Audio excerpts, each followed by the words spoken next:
Hi friends, இது வந்து Friday எடுத்த vlog. அன்றைக்கி நாங்கள் என்ன ஸ்பெஷலாக பண்ணியிருந்தோம் அப்படின்னா சிக்கன் பிரியாணி தான் பண்ணியிருந்தோம். அதுவும் வந்து பாஸ்மதி ரைஸில் பண்ணியிருந்தோம். இது வந்து நல்லா உதிரியாக அரிசி வந்து ஒன்று கூட உடையாமல் வந்துருந்தது. அதாவது பாஸ்மதி ரைஸ்க்கு வந்து நம்ம ஒவ்வொரு ரைஸ்க்கும் வந்து தண்ணி வைக்கிறத பொறுத்து தான்.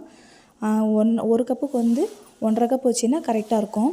இது கூடவே சைடிஷாக மட்டன் சுக்கா பண்ணியிருந்தோம். பொட்டேட்டோலாம் சேர்த்து பண்ணும்போது குழந்தைங்க வந்து விரும்பி சாப்பிடுவாங்க அப்படின்னு சொல்லிட்டு பொட்டேட்டோ சேர்த்து பண்ணியிருந்தோம்.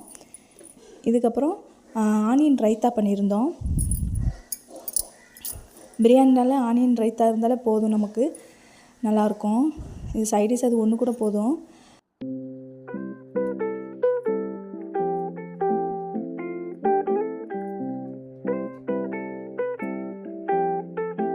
அன்றைக்கி ஈவினிங் ஸ்நாக்ஸாக கோதுமை மாவு வச்சு ஒரு ஸ்நாக்ஸ் பண்ணியிருந்தோம். இது வந்து கோதுமை மாவு வந்து சப்பாத்தி